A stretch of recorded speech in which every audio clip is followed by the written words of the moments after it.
اللهم صل على سيدنا محمد.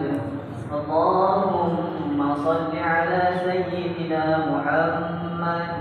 اللهم صل على سيدنا محمد وعلى آل سيدنا محمد سيد الأولين والآخرين وسلم. ورضي الله تعالى عن سلفنا أصحاب رسول الله أجمعين.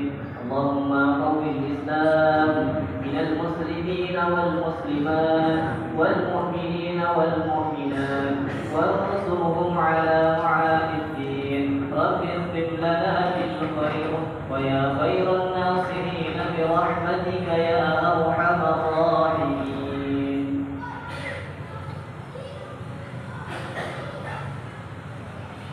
السلام عليكم ورحمة الله وبركاته.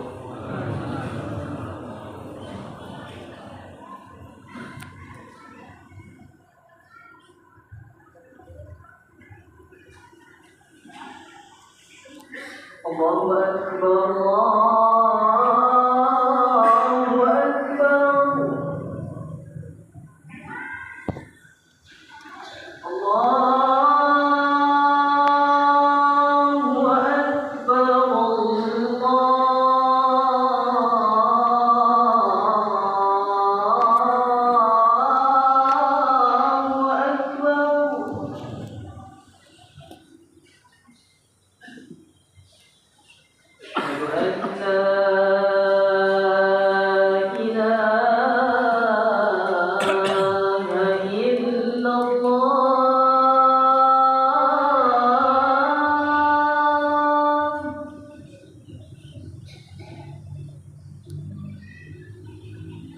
أشهد أن لا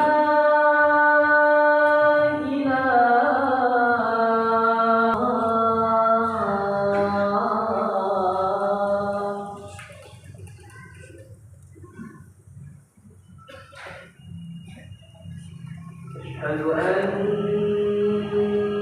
محمدا رسول الله.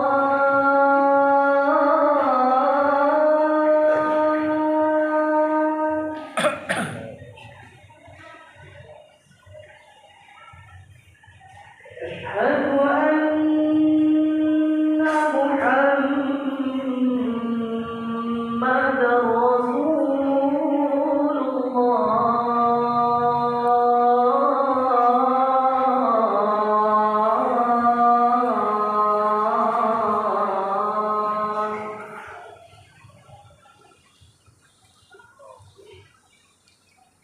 حي على الصلاة.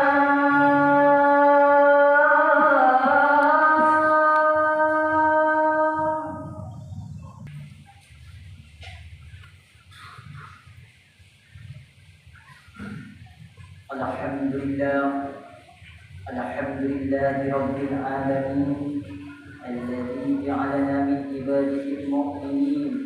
أشهد أن لا إله إلا الله شهادة المؤمنين، وأشهد أن سيدنا محمد عبده ورسوله سيد المقربين. اللهم صل وسلم على سيدنا محمد أشرف المرسلين وعلى آله وصحبه والمحجلين. أما بعد، فيا إخواني المؤمنين عندكم الله، أوصيكم ونفسي بتقوى الله فقد أفلح المتقون. Hadirin sidang Jumat yang dirahmati oleh Allah, marilah kita selalu bertakwa kepada Allah Subhanahu wa Ta'ala dengan menjalankan segala perintah Allah dan menjauhi segala larangannya. Karena takwa merupakan solusi dan jalan menuju kebahagiaan. Sebagaimana Allah Subhanahu wa Ta'ala memberitahu kepada kita melalui firman-Nya yang sudah termaktub dalam kitab suci Al-Quran surah At-Talaq. Bismillahirrahmanirrahim. Wa man yattaqillah, barang siapa yang bertakwa kepada Allah, yaj'al lahu mahrajan, maka Allah akan memberikan rezeki min haitsu la yahtasibu, dari arah yang tidak ia duga-duga.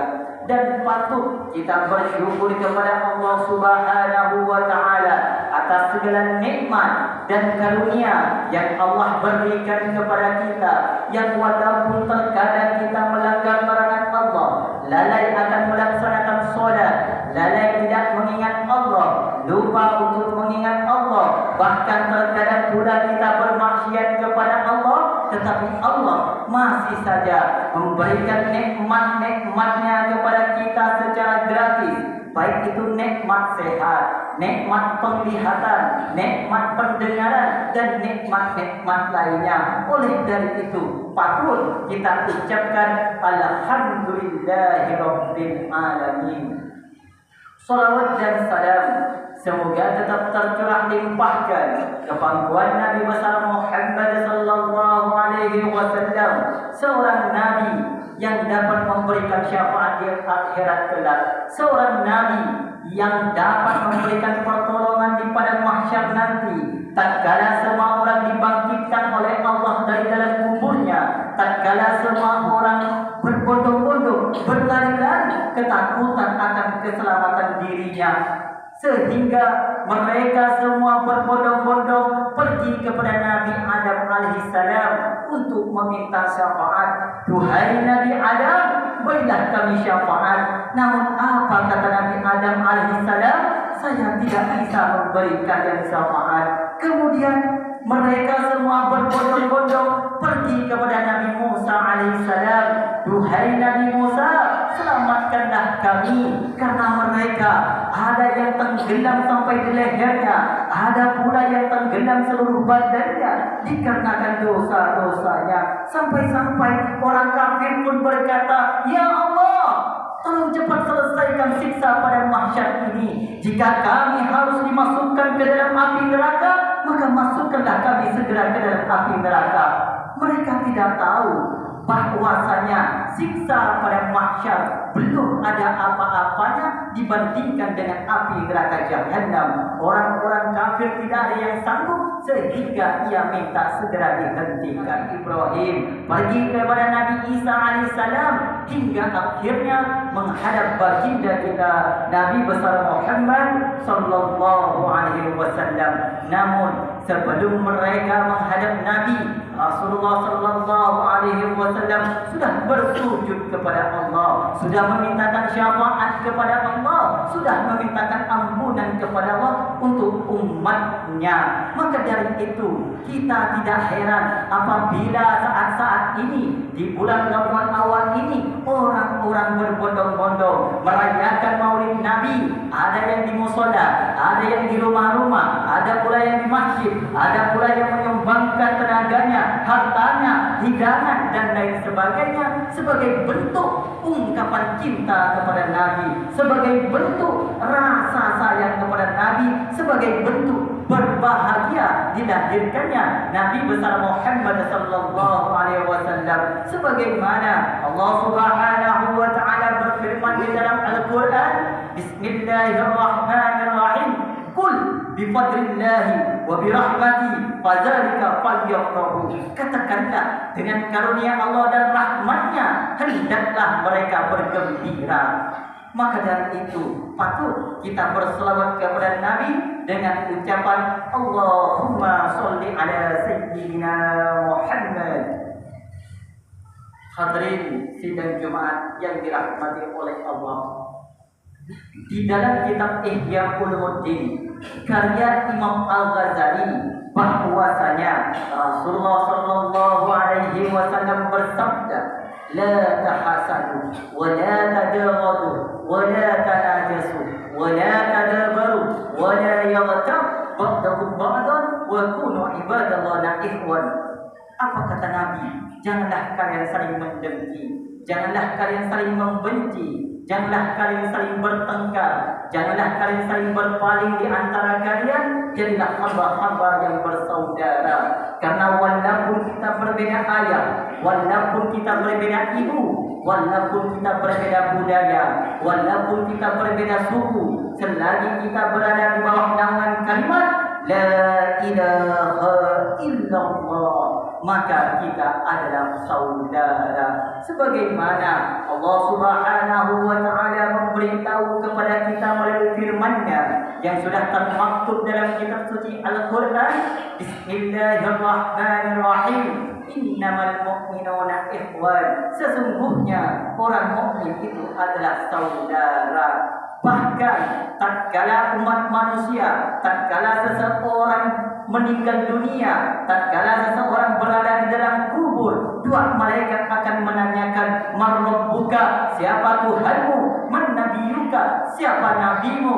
Dan "Man ikhwatuka?" Siapa saudaramu? Bagi orang-orang beriman, ia pasti bisa menjawabnya, saudara saya ialah setiap orang muslim. Kita tidak akan menjawab saudara kita bukan saudara seayah, bukan saudara seibu, melainkan saudara se-Islam. Maka dari itu, mari kita saling menghormati, mari kita saling menghargai, mari kita saling menyayangi agar kita tidak tergolong orang-orang yang merugi.